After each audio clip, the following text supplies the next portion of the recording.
On behalf of the Tournament Center, I wish you the best of luck. I'm going to now hand you over to your head judge, Stephen, who will tell you more about this tournament. Everybody have fun.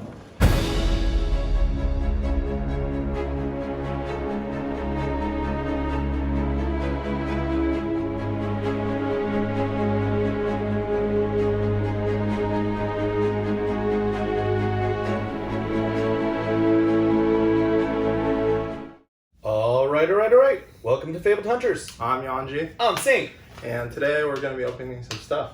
We are, right? Yes. But we have to catch people up, because last time we were filming, somebody wasn't a champion yet, right? I think, depending on like how our release schedule is, I actually, the last time that we filmed, Yep. I had said on camera that I was going to Poland. Yeah. And I also had said that maybe I'll come back with a gold foil. That's kind of what this is, right? We'll be opening that later. But I mean, first, just congrats, bro. Thank you. Like we've never had a champion like literally on the show, and now you're in the show already. Anyway, and I know, you became a champion. That's really impressive. Thank you. Yeah. It was a really fun weekend. Honestly, I went there kind of on a whim. Got lucky a couple times, and here we are. One calling later. Wow. But I guess I wanted to spend this episode talking about the experience of going to Europe, playing the calling, what that's like, and then also. That was the first European calling, right? Yep. And you took their gold foil. You took the first championship from the Euros. USA? Yeah. USA? America.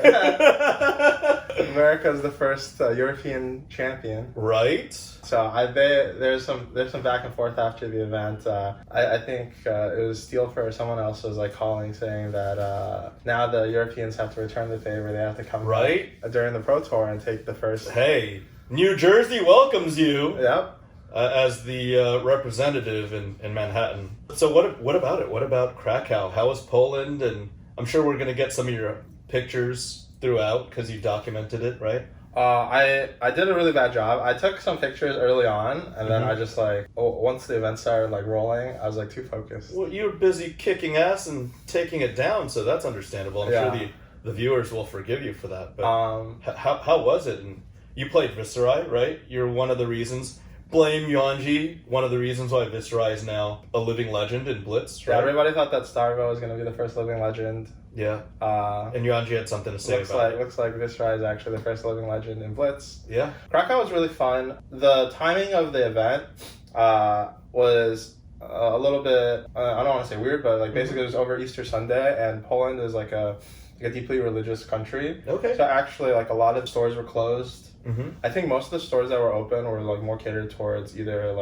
younger scene or tourists. Yeah, or tourists. Yeah, it's pretty funny. When we were going to the event, I had packed all my clothes into one bag. Yeah, and then when I found out that I couldn't fit everything in, I decided to move it all into a different suitcase, and so I went to Krakow with no socks. Okay, extra socks. I've been there. Yeah, so I spent. After day one of the calling, I spent the entire day. I walked around the city center. Mm-hmm. I walked into the mall. I walked around their Broadway or whatever, and all the stores were closed. Yeah. And so I wrote on Twitter. I was like, please, does anyone have socks for trade? I'll trade you some cold foil Everfest amulets. And it ended up being that I ended up just washing the socks that I had. Okay. And dry it, but it makes for a good story. Okay. Nobody responded to the post? No, there were people who were offering. Some guy, I was going to do the trade, and then he told me that he had also already worn the socks. And I was like, I kind of need some minty socks. Okay. Got it. Not heavily played. Yeah. That's understandable. Everybody there was very nice. Most Polish people speak a decent bit of English. Okay. Cool. Everything that we went to food wise and everything was pretty cheap, inexpensive. Okay. So it was overall a pretty fun time. I don't think it's necessarily the most authentic Polish experience just because everything was closed.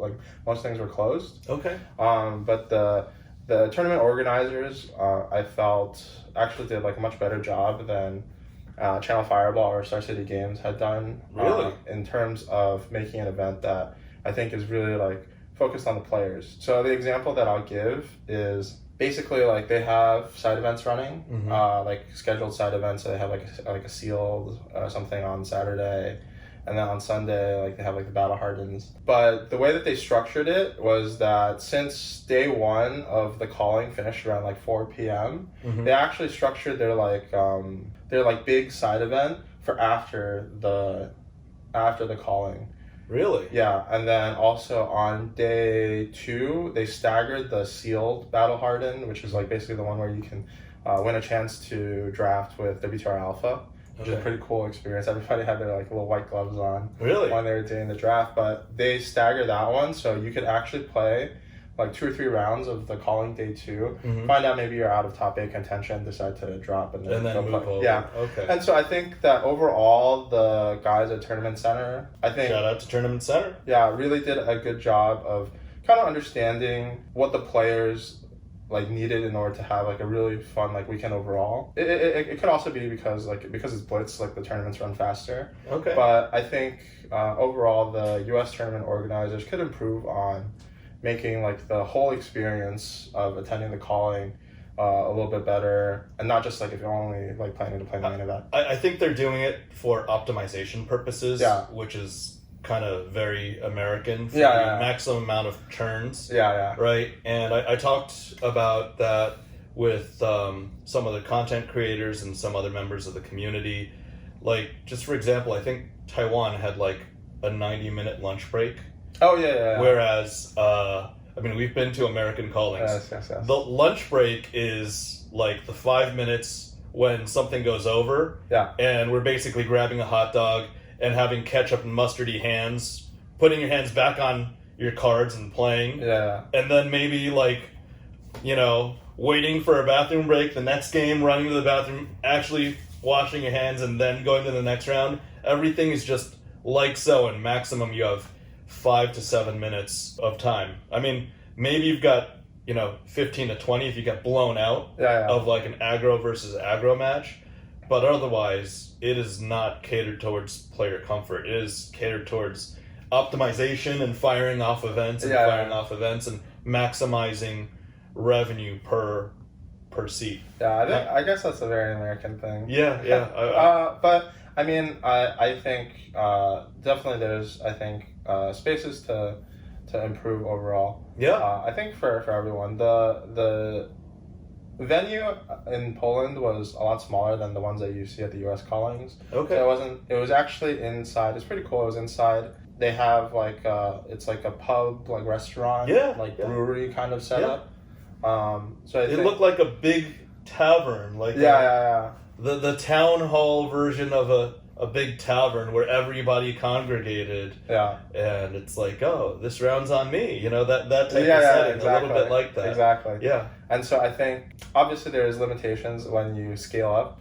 I hope that some of the events that happen in the US in the future capture like a more friendly, intimate environment to play in. Yeah, that it did feel warmer. It felt friendlier and more community-like, because every single calling I was at, and I was at 4 of them, or 3 out of the 4 last year, it just felt like this cold, sterile environment where it was a convention hall that could extend for days, scale up, scale down based on how many players, just seats for days and walking for miles and miles. Especially Orlando, if you remember the Nationals. That took like 20 minutes just to get from point A to wherever the games were, right? Yeah, I think there's definitely a struggle, because like the amount of work that it takes to go from a tournament of like 300-400 people to a tournament of like 500 people. It scales like very. And Vegas was almost 1,000 too, right? Yeah, so I get it. I think I'm pretty excited to see like what the rest of the organized play events are going to look like for the rest of the year. Overall, Poland was really fun. I got very lucky multiple times. Really? In the tournament, there's... Actually, do you want to get into it, because like you actually went through it and you won it all, right? Yeah. So I think overall, a lot of the players who went to the calling, I think it's like similar player skill to like what I experienced at the first like couple of callings that I went to in America. So EU's holding their own. Yeah, they're at the same level as the US. Yeah, obviously when you get to like the later rounds, it like scales up a lot.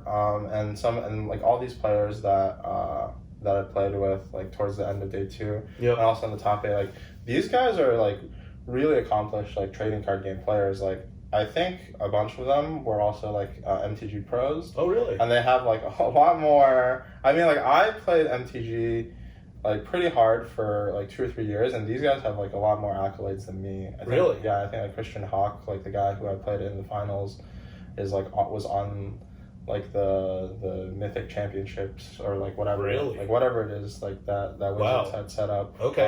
And so I think overall it was a pretty cool experience. I feel like the only edge that I had was that I think because in Europe I think card availability maybe is not as widespread as in America. Okay.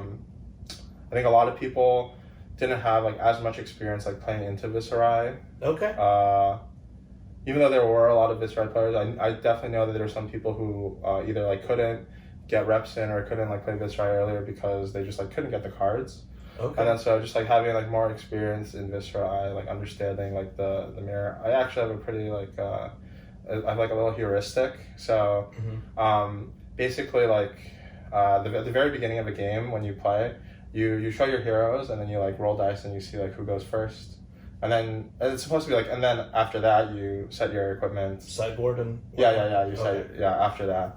However, most people just like kind of like shortcut it, and so they just like after you see like what hero you're playing, you start like sideboarding and like take your equipment out or whatever. Okay. But for the Viserai mirror, I actually found Michael and I had like a game plan that like depending if you go first or you go second, it's like pretty different. Okay. Even the card build and whatnot.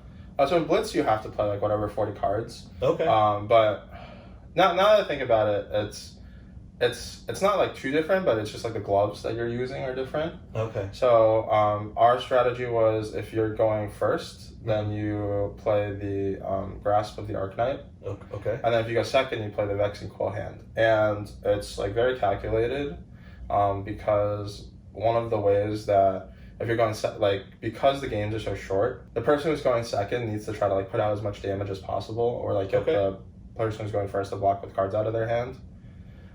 And one of the ways that you can do that is if your Mauvrian Skies is threatening to make extra rune chance. And so we just decided that having like 4 block on your armor basically just like shut that down. Like there's no way that you can like threaten to make rune chance. Okay. However, if whenever I play against another Viserai, and then like before we even go into the like deciding who goes first, they already like have it laid out like they're gonna play like the Vexing Cool Hand no matter what, because that was like the prevailing thought. I felt like I had an edge. Wow. So just even on one piece of equipment in specific matchups, it is just so nuanced, isn't it? Yeah. And that's like one thing. I definitely got like really lucky multiple times. There was my first match of day 2.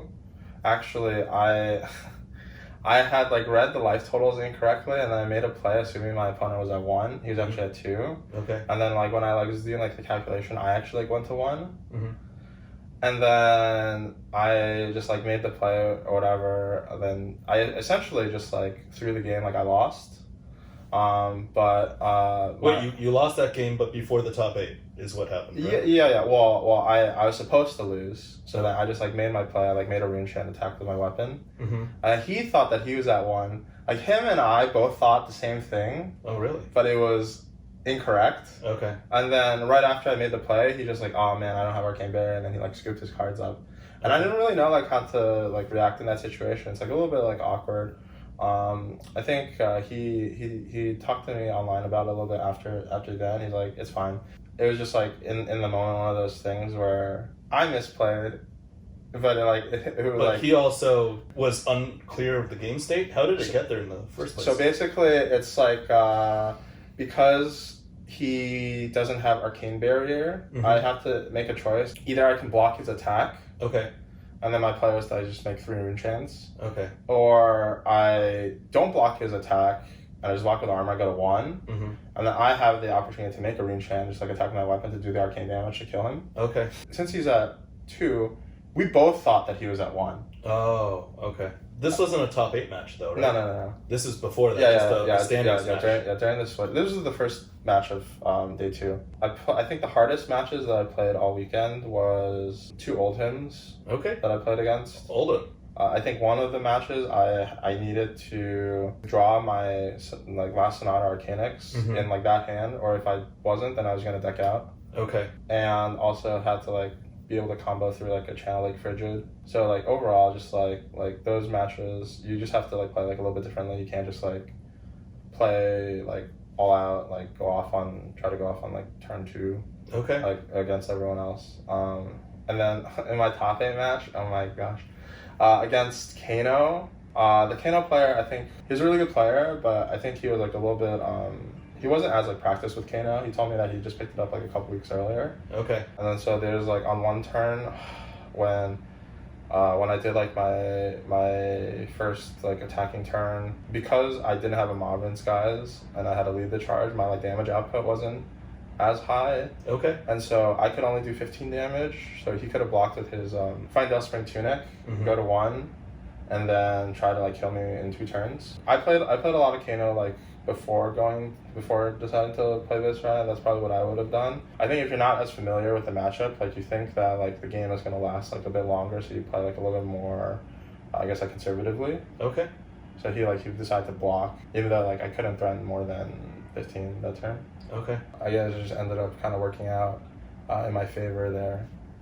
So. Well, you can't be responsible for other people's no. lack of strategy, right? Yeah. So I'm just saying, like, I think for the people who are like kind of curious as to like what it takes to like to win a tournament like this, I think you have to like have like the preparation, you have to have the strategy down, but then also you have to kind of get a little bit lucky. Get lucky. Yeah. Yeah, and just like I think that when those two like meet. I think with all things in life, anytime like you meet success, like you have to like prepare. Absolutely. But then you just have to like do the work, have the experience, and also get lucky at the same time. Whether it's business, whether you're playing other cards like poker or flesh and blood, right? Yeah. And so that's basically how the tournament went down. It's kind of surreal. Yeah. Everybody asks me like, do I feel different? But I don't really feel that different. I'm just like excited to just like keep playing flesh and blood.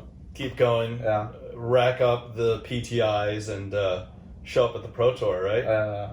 Okay. The whole team's rolling deep at the Pro Tour, right? Yeah. A lot of people are going to be there. A lot of my friends that I play with. Probably within a week after release, we're going to figure out something to do. I'm going to be there. Yeah. I guess we could talk about it. Trading PTIs is not frowned upon, right? Yeah, I think it was, I forget it was Brian Gottlieb or like somebody wrote a little like blurb or article about trading or like selling PTIs. Mm-hmm. And I mean, like the way that I view it is if you're like at all familiar with like Magic Pro scene, or I think with any scene where there's like these kinds of invitationals. Yeah. There's always like some kind of like under the table, like you concede to me, I'll like throw some money your way in the future kind of like thing. I need like these pro points, I need like this invite or whatever. Really? There's like a lot of that going on in the background, maybe like people who aren't. And that's from your experience in the Magic scene. Mm-hmm. I think if for people who like aren't as experienced, I think that happens like with any of these like any competition. Yeah, that has these kind of like invite based like things. Yeah. Like sometimes people just can't go, so they're like, well, the invite to me isn't like worth as much as like, I don't know, getting some money. You obviously want the invite more. Yeah. Kind of situations. And I think that the way that LSS did it, if you look on the list, there's actually not that many people who are like going as of right now based off of like a PTI gift. But I think even if there are, I think it does two things that are positive that I see. Yeah. One is it kind of like empowers like the players who are playing for these PTIs, even if you can't make it to like the Pro Tour, or that's not something that you necessarily want to do. Yeah. It gives you some equity. To play for, even if it creates some sort of asset value of these PTIs, so that you can trade them or you can barter with them or monetize them. Right? Yeah, it's like even if you like normally you get into like these awkward situations, like, oh, like I'm like too busy, I can't like make it to the Pro Tour. At least like this way, I think it actually increases the integrity of the games that are being played. Yeah. Because then, like, no matter what, like, I can sell this PTI or whatever, right? I can give it to a friend. And so it provides, like, value that you can play for. I think that's one thing that it does that's good.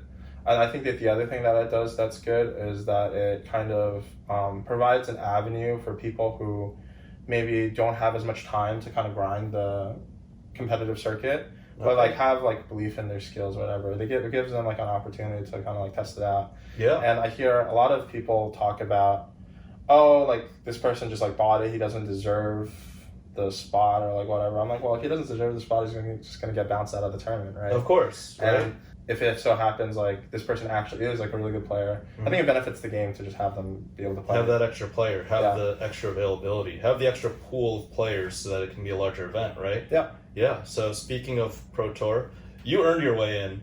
I'm being gifted my way in thanks to New Zealand champ Matt Rogers.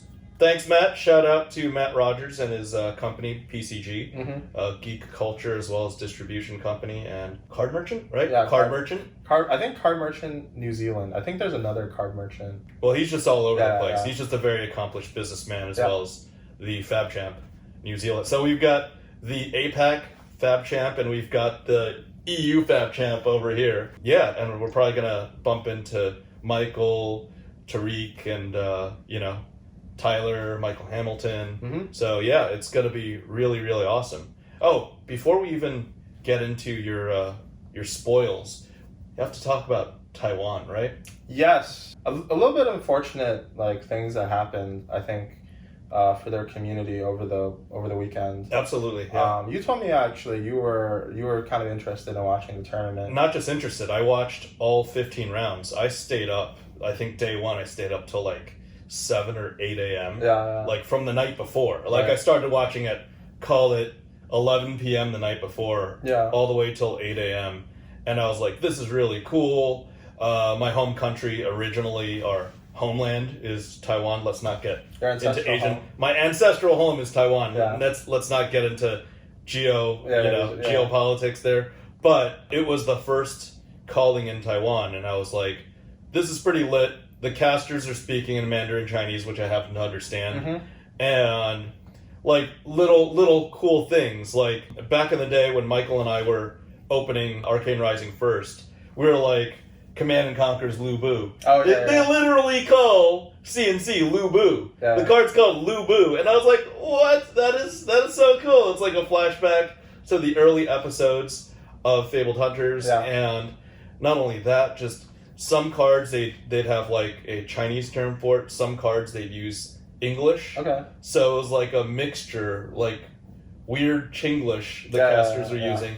And I just felt that was really awesome. I was watching them play, I saw the interactions, and it was just really, really hype because they were playing at such a speed that showed me that internationally Flesh and Blood has really taken hold, and these folks were playing at a high level. I mean, it was a level that I basically needed about 8 rounds to even figure out what the heck was going on. Because I haven't played since Nationals. Yes. And I was like, wow, the interactions are getting so nuanced, the timing, the windows are getting nuanced, the game is just maturing. Yeah. And there's so much for me to learn. I'm super behind. I almost had to watch that series of classic constructed matches just to like know what the heck is going on. Catch up. Yeah, just to catch up. Like, wait, Viserai can do that? Chain is still viable? Yeah. What the hell? Now I get it. Like, Starbo's a dick. Yes, yeah. I was like, Starbo's a dick. Yeah. With Autumn's touch and, just fusing everything and just the pulses. I don't know if they use 2 or 3 pulses. I'm guessing they use all 3 pulses. All 3 pulses, holding the pulse and like fusing everything. That is really impressive, and they needed to make a change. I'm glad they did. Yeah. Yeah, right? On the 25th, this past week, before filming, they made that change. Basically, Taiwan was eye-opening, but it was also a little bit of a letdown because I guess by now most of the viewers will know, round 15, I saw it live. It was like he had 3 cards that he had to discard due to the Starvo's Oaken Old that hit. Yeah. And he had to discard 2 of them. He picked like 1 and 3, looked at it, and then he tried to be a little shady, or he thought he was slick, and he slid out 1 card and put it through. I actually rewatched that sequence. Like, I get it. Like, sometimes I like mess up. Actually, during Krakow, one time I accidentally like grabbed my graveyard to like shuffle it into my deck when I played Sonata, and we like reconstructed the game state afterwards. But it's like I get it. Like, sometimes you just like whatever, you like fumble. Yeah. You like make like a mistake. I think for people who like are watching, it's important to try to like figure out like what this guy is like trying to do. Yeah. And I got the impression that he was like actively trying to like conceal like what he was doing. Yeah, well, he was also rule sharking. Like round 14, the semifinals, he called judge on the guy arsenaling before he shuffled in, and he was rule sharking about the arsenal. Like, I don't know what the timing window is, but usually cleanup is like, oh, you just, you know, end of turn, blah, blah, blah, blah, blah. And he's like, no, the timing window's off. He's not allowed to arsenal. It's like,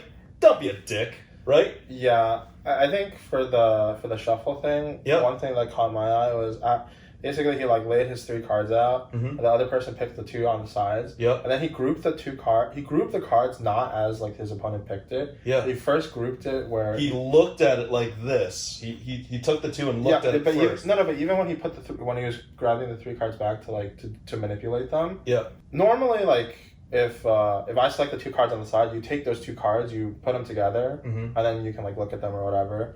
He like took 1 card on the side, put it in like one side, took the other 2 cards, and then he like did a thing where he like crossed the cards, then looked at the ones that he was supposed to put on the bottom. Yep. Then it's like 3 layers of... It's like 3-card Monty. Yeah. No. So are we basically in agreement that this was fully intentional? Yeah. That this was like a premeditated act of cheating that he was very intentional about, right? Yeah, and I feel like this is like one of those things where it really sucks, I think, for the community to have a finals kind of end in that way. Yeah, for sure. But I think like my takeaway from it is that everybody just needs to like play in a way that's like a little bit more like transparent, yeah.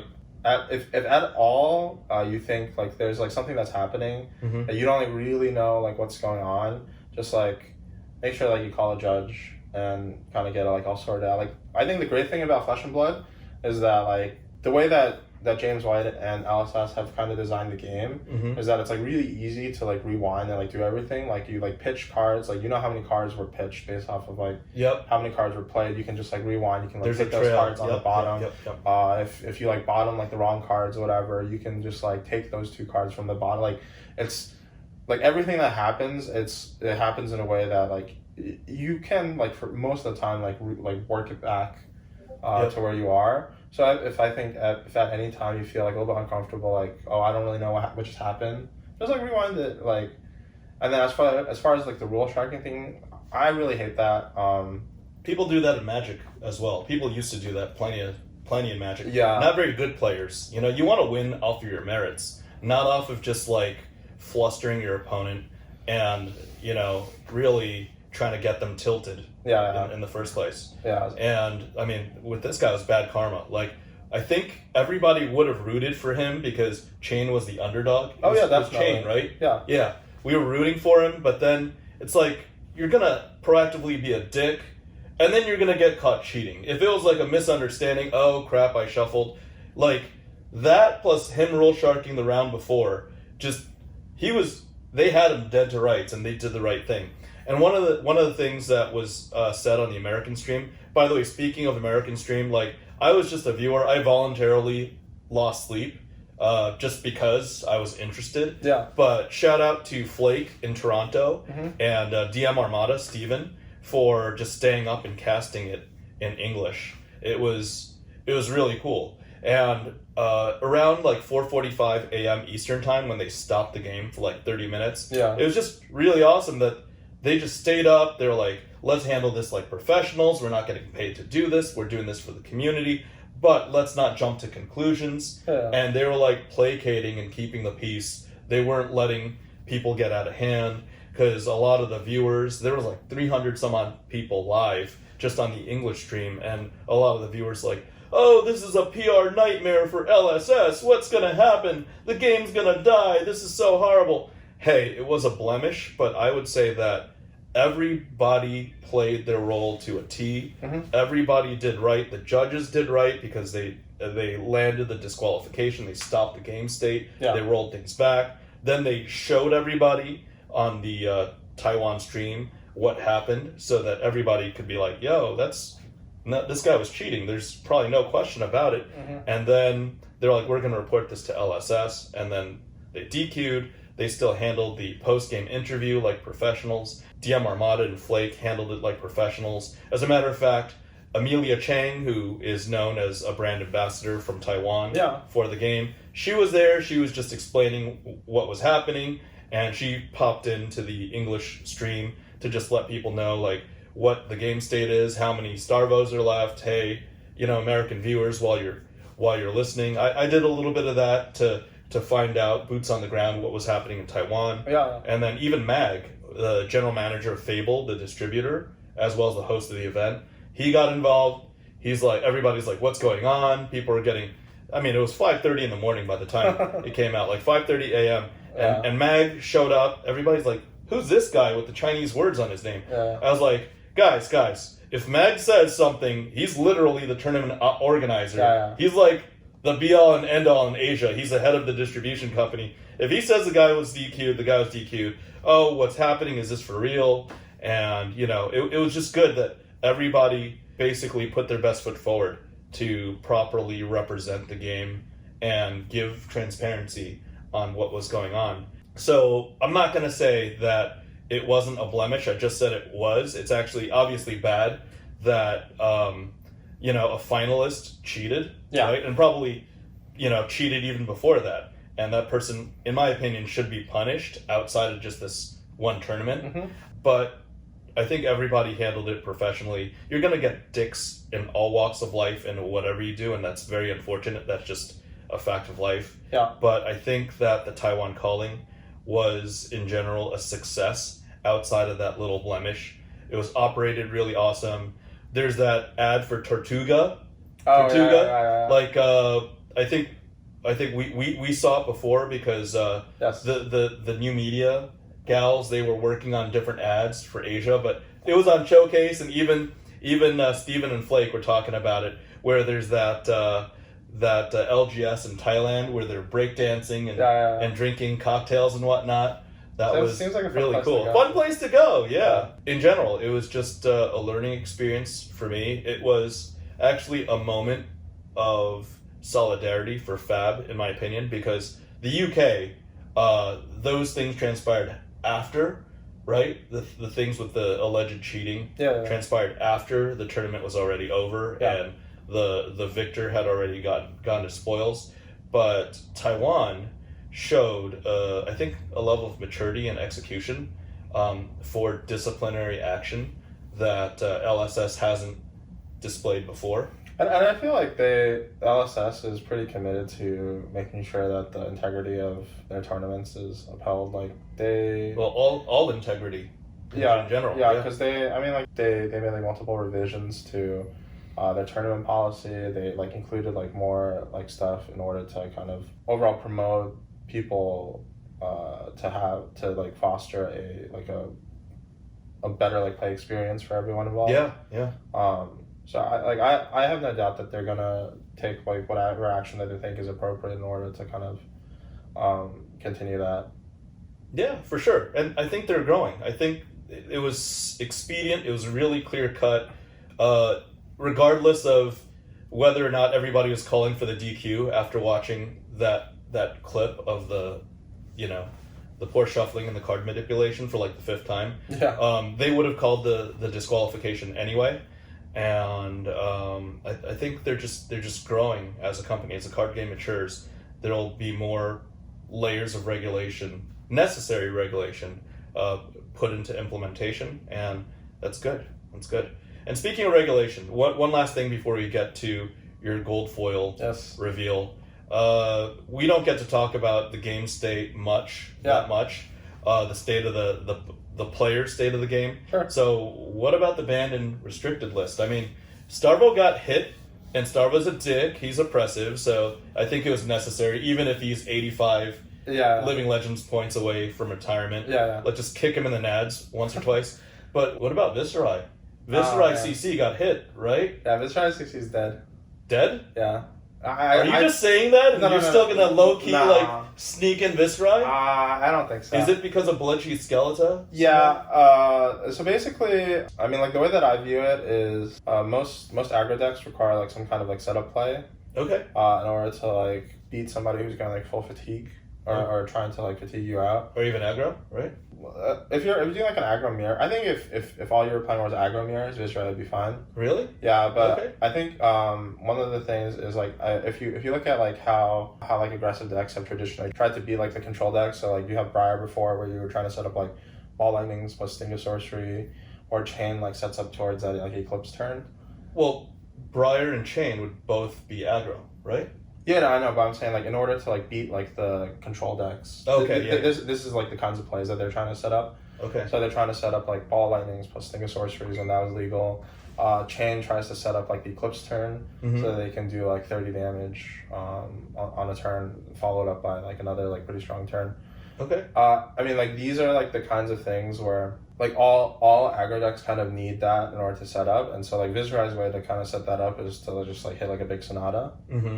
And I totally get like why LSS felt like moving forward, like let's say if like Viserai, I think overall as like overall package, like the way that the deck was constructed before, I think was a little bit too good. Like it doesn't have like that many weaknesses. Yeah, it's a combo deck that's just ultra consistent. Yeah, and has all the draws. Yeah, and then but then also draw abilities to get your combo pieces. Yeah, but then also can aggro out like better. Like if you play like Viserai against like Dorinthia, and then Dorinthia is like trying to aggro the Viserai, like the Viserai is just gonna end up doing like more damage, plus have like the same amount of armor. Yeah, it was like a culmination of things. Okay.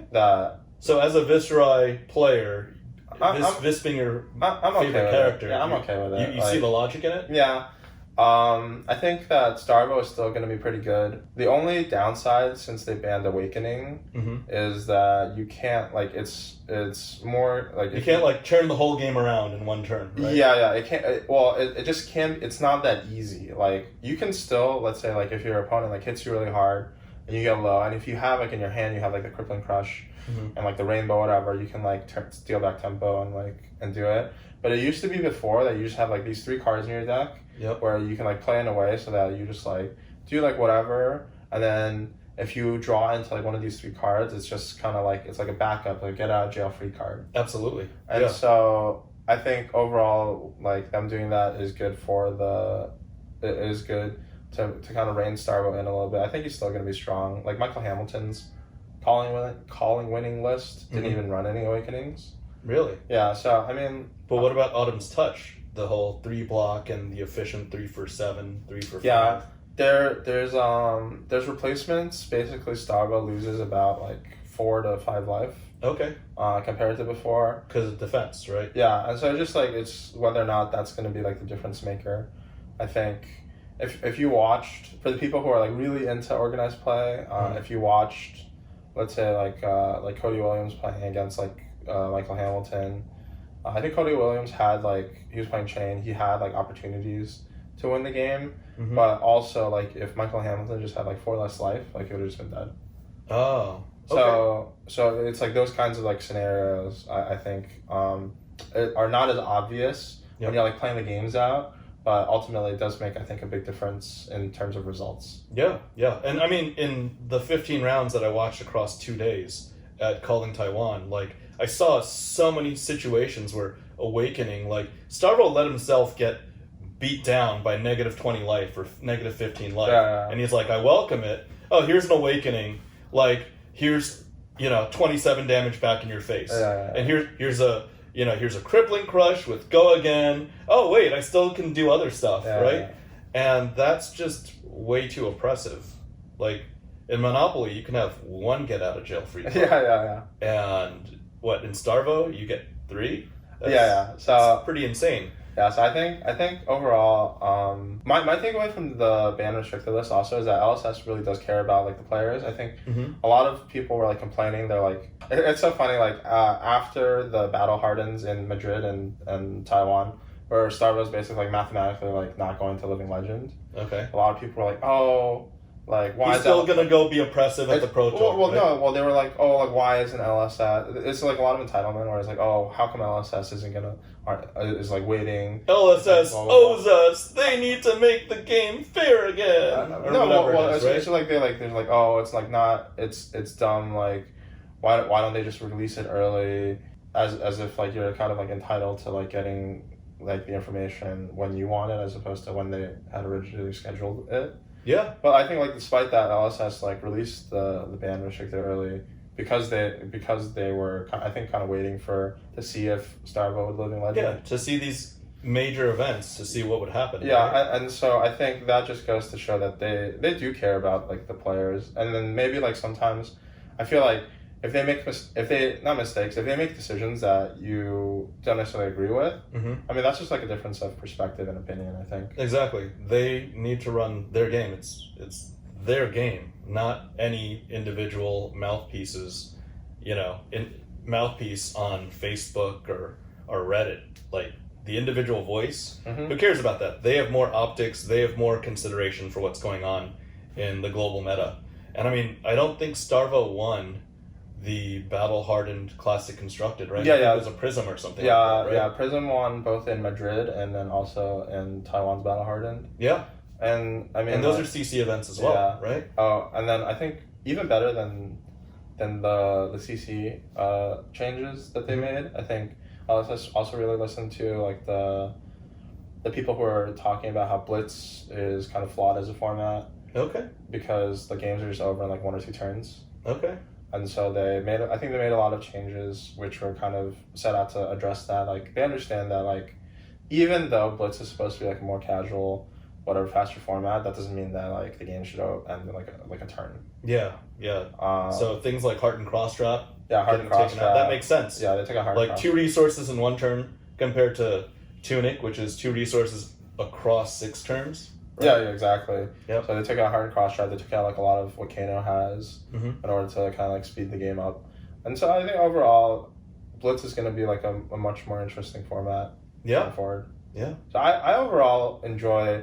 I think this year LSS is kind of on a roll in my eyes in terms of all the things that they're working on, and I think that. Well, this guy's on a roll too. He just got a Tunic. So I think that in terms of like whatever it is that they're doing, whether it be like how they're designing their products, what they do for organized play in terms of like bans, and then also like the events that they're deciding to hold, I feel very positively about all the things that they've been doing this year. Yeah. That said, we did promise folks we're going to open some stuff. I know, it's been right? They've been waiting quite a long time. Yeah, let's open some stuff. Okay. Let's go to it. All right, man. This is still sealed, right? Yes, this is as I received it. As you received it. The Calling Utrecht. Why Utrecht and not Krakow? So I think this is like the first, I guess, like interesting piece of trivia, I think, for people who are really into this kind of stuff. So Utrecht was supposed to be the first calling that they held. Oh, got canceled in Europe. Oh, that's right. So I think when they rescheduled to host it in Krakow, they had already like prepared everything for Utrecht. Okay. And so as a result, actually, the people who made like the Battle Hardened finalists, they actually got a skull cap. Okay. Instead of getting a stalagmite. Okay. And then all of the other people in the top 8, I think for the last callings that were in America, basically it was all like Tales of Aria or Monarch legendaries. Okay. But the ones that were at Krakow had the Arcane Rising and WTR ones. So a little piece of, I guess, like collector trivia. If any of the other gold foils managed to like make it out sealed, that's kind of how you know, I guess, like what pool of legendaries you could get. Okay. It'll say Utrecht on it. Awesome. Hey, I just wanted to tell the viewers, there's this stereotype or generalization going around about me buying everything. I just wanted to bring up that the past, I think, 4 gold foil tunics, I've put a bid on, and I've gotten outbid. Like, Yuanji, as close as we are, like, Yeah. you know, somebody outbid me by a double-digit amount of percent, and I just couldn't meet up with that offer. And then even the one in Taiwan got purchased by a party in Asia. I think Michael Hamilton, he got another American, purchased it and offered something higher than I was able to offer. Yeah. And this is going to another gentleman in New York, not named Saint, right? Yeah, he asked that his name not be disclosed Absolutely, for privacy reasons. However, really thankful that he decided to make a really compelling offer. Yeah. And he wanted that the card be graded by PCG. Yep. So we're gonna take a look. I personally thought that maybe it'd be cool to have it sealed, but I've been told by Sam and by other collectors that since we know that we know what card is in there, Yeah. right? So there is no gambler's premium. So not knowing the condition is actually a problem, and we're just gonna find out. And congratulations to the buyer. I don't know whether I'll feel bad about it until I open it and take a look. And there's also some information that I'd like to provide to other gold foil winners or collectors or recipients, as well as to LSS, that I didn't put in the gold foil video with AAA. So there might be a learning moment here. Okay, well, you gave me permission to do it. The buyer just confirmed. I saw the text message confirmed that they wanted this to happen. I'm going to remove this. We're going to keep all this, even the envelope for the buyer. First things first, I do want to bring this up. Oof, this is a bad sign. I did some additional research looking at it. If you look at this spine within this top loader, top loaders are very, very snug to begin with. And I had mentioned that I think a Dawn Blade and a Goliath Gauntlet from my last, our FaBled Hunters episode, had a crease in it. These top loaders are actually the reason for the crease, because plastic still takes up space. It still matter. And this is basically, let's say everything else is one layer of plastic thick. Yeah. This is 3 layers of plastic thick, the spine right here. And because of how much it's digging into the bottom, it is actually hurting the structural integrity of the card. Yeah, Does that make sense to I you? feel like LSS should probably change to like more of like an envelope kind of like deal. Well, not only that, they could just sandwich this between 2 top loaders and you remove the problem. Yeah. Well, I was gonna say if you felt like the need to have like an additional layer of protection. Yep. I know that they make like these like cardboard envelope style of things. RFLSS simply used the use- semi-rigid. Well, we do have a tunic in hand, and what's done is done. So let's move on. I'm going to handle this like the slab doctor. Okay, so it's actually moving out. That's the first sign that's really good. Thankfully, the tunic should not be hurt by too much. But again, like I said, this extra layer is what's causing that, plus being so close to the bottom of the top loader is compressing this space right here, which might cause edge damage as well as surface damage. So, okay. There, it's moving towards the bottom. Oof, I just have to say, the centering is off center, so I feel a little less bad that I didn't. I'm not trying to rub it in. I feel a little less bad that I did not make a more compelling offer, because the centering is bottom is greater than top, right? And a little diamond cut this way, it's leaning towards the bottom left. You see it? Sure. So, yeah, regardless, I think we could still get a pretty healthy grade over at PCG. Yeah, I think these tunics have notoriously been kind of difficult to grade. Absolutely, they have, and there's only, to the community's knowledge, there's only, well, I can't say the community, I'll just say to my knowledge, by talking to very prominent collectors in the community, there are only 2 9.5 fine doll spring tunics, and the population is somewhere between, let's call it 35 and 50. A lot of the consensus is around 40 copies of this card. So that's like a very low rate. It is a very low rate, considering hard to find dolls are at roughly 400, and regular tunics are at 800, and tunics cost what they cost. This is... Wait, there's 409.5 hearts? No, there's just 400 hearts. Oh, yeah, 400 hearts. Yes, there's only 40-ish of these. Well, I was going to say... No greater than 50 of these. There's only 2 graded 9.5 tunics right now. I was going to say that the rate... So, like, from what I understand, like, to hit, like, a 9.5, I think should be at least like around 30 to 40% of cards that are graded, right? At least. Sometimes even 50-50 plus, like a Korsham, for example, a nice centered Korsham without surface damage. No question, that thing should grade very, very well. So I just feel like, so if there's only like two, let's say like maybe we're seeing like only like 10% of all the tunics would grade a 9.5. Yep, that's very possible. And that's based on, you know, traditional BGS centering standards. Just give me a moment. Let me focus on not. This is somebody else's card. I don't want to be 5 figures in debt by mishandling a card. Let's take this out. Okay, let's take a look at the edge.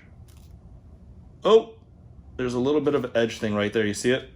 Right there in the bottom. And these are the risks that are taken. There's an edge ding right over there. Do you think that's due to the way that they package it? It's correlated to this. Yeah. You know, there's some structural issue with the edge. I'm not going to mess with it because it's not my card. And it's very difficult to move that edge. The surface of the card, let's do it 360 degrees. I mean, first off, guys, this is a very beautiful card. This is a full art tunic where you see the dancer from Aria. You don't only see her bust, you see her entire face. You see much of her body, and it's full art down to the bottom as a hero card is. It is in gold, it is beautiful. Centering issues we already discussed. Surface otherwise is totally fine, right? But there was that bottom issue. There's even a little bit of a, I'm not going to say a dent, but a little bit of, do you see it? Like it's a little justified towards like, because of this is actually warping the card very, very slightly, maybe by like 1 degree or something like that. But you see it, right, Yuanji? This is, it's all correlated to the plastic. Yeah. So. And you said you've given feedback to LSS. No, I have not. I did my own studies after reviewing the video and after studying my batch of gold foils. I got it. I can solo this all the time. I do solo this all the time. You know, only do Slab Doctor stuff on camera. I'm actually better and more proficient off camera. Well, you don't have to try to show everything off. No. A lot of this stuff I don't show off, and there are steps that I would go through to try to work on that edge ding, but it is not my card, and I do not want to risk it. Oh, there's some other edge, wear, excess paper over there. But hey, this is a really beautiful card. Congratulations to the buyer. Corners? The corners are beautiful. The corners are great. The surface and the edges and the centering. Yep. Corner 1, there's a slight little thing over there. Let's call that a feather. There's a nick over there. There's a nick over there, but they're fine. I would call these maybe 9 corners. So, in my opinion, if this were to go to Beckett, it would be probably a 9 basic plus, something like that. 9 centering, 9 corners. The edges, even with that, 9, and call it a 9.5 surface. Sure. Right? So, or wait, sorry. Was 8.5, 9 basic plus. 8.5 either on the corners because of the ding ding ding, or the edges because of this right there and that thing we saw at the bottom. It's not as visible, right? So I'm gonna put this in here and get this ready for the buyer. And if you wanna show it off and accent a couple things, there are not many of these that are gonna go around. There was this one, the one in Taiwan that is gone to an unnamed collector in Asia, and there will be the one in New Jersey, and that's the end of gold tunics in the world. Leave a comment what you guys think that the next Calling championship card was going to be. Yeah, it's yours for now. So as a card. As a card, it's a beautiful card. It's undeniable that this card is a gem. I would say that in the long term, honestly, this card should be worth much more, maybe even multiples of what a cold foil hard to find doll is in the long term, just simply due to population concerns. And after this card becomes retired, for many years, because this is essentially a trophy, and I would even encourage the buyer to try to get a pedigree label or some label recognizing that this was from the Calling Krakow, won by Yuanji over here. Get Yuanji's name up in there. Show the champ some respect. So yeah, that said, hope you guys learned something. Hope you guys liked the format of the episode. And remember to like, comment, subscribe, twiddle the notification button, and we'll see you on the next one. Bye. Bye.